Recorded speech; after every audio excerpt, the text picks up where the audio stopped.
किती विचार करतोयस रे बाळा? रात्र रात्र डोळ्याला डोळा लागत नाहीये. मनात प्रश्नांचं असं काही काहूर माजलंय की तुला वाटतंय आता सगळं संपलं. तुला असं वाटतंय की या अफाट जगात तू एकदम एकटा पडलायस, कोणीच तुझं नाहीये.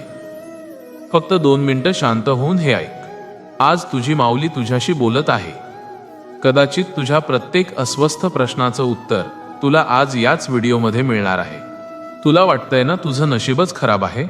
तू रक्ताचं पाणी करून प्रयत्न करतोयस, दिवस रात्र एक करतोयस, पण यश तुझ्यापासून हुलकावणी देऊन लांब पळतंय. ज्यांच्यावर तू जीवापाड प्रेम केलंस, ज्यांना आपलं मानलंस, त्यांनीच आज तुझी साथ सोडली. त्यांच्या वागण्याने तुझं मन पार तुटून गेलंय आणि आता तुझा माझ्यावरचा विश्वासही डळमळीत होतोय का? तुला वाटतंय की स्वामींनी तुला या संकटात एकटं का सोडलं? तुला का रडवलं?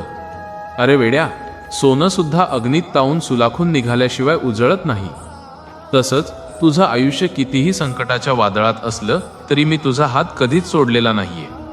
तू आज स्वतःला हरलेला समजून माझ्यापासून लांब पळतोयस, मला टाळतोयस, पण मी तुला सावरण्यासाठी, तुला कडेवर घेण्यासाठी प्रत्येक क्षणी तुला साथ घालतोय.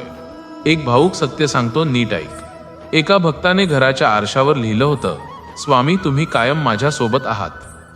जेव्हा त्याच्यावर भीषण संकट आलं तेव्हा वैफल्यातून त्याने रागाच्या भरात त्या आरशावर जोरात दगड मारला. आरशाचे 1000 तुकडे झाले. तो जमिनीवर बसून रडून ओरडला, स्वामी तुम्ही कुठे आहात? का मला एकटं सोडलं? तेव्हा त्याला त्या आरशाच्या प्रत्येक फुटलेल्या तुकड्यामध्ये स्वामींचे हजारो चेहरे हसताना दिसले. स्वामी हळूच म्हणाले, बाळा तू रागाच्या भरात मला तोडलंस, पण मी स्वतःला 1000 तुकड्यांत विभागलं, जेणेकरून मी तुला एकाच वेळी प्रत्येक दिशेने आणि प्रत्येक कोनातून वाचवू शकेन. म्हणून सांगतोय, आता नकारात्मक विचार करणं कायमचं थांबव. तुझा काळ आता बदलला आहे. तुझी सगळी काळजी, तुझी सगळी ओझी आता माझ्या चरणावर अर्पण कर आणि निश्चिंत हो. पुन्हा एकदा नव्या जिद्दीने आणि माझ्या नावाने उभा राहा.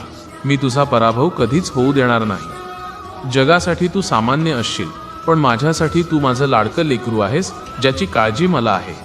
निशांक हो, निर्भय हो. तुझा स्वामी तुझ्या पाठीशी हिमालय बनून खंबीरपणे उभा आहे. बाळा, तुझ्या आयुष्यातल्या दुःखाचा काळ सरून सुखाची पहाट होणार आहे, याची ही पहिली खूण आहे. मला आज बघायचंय माझ्या किती लेकरांचा हा अढळ विश्वास संकटातही डगमगला नाहीये.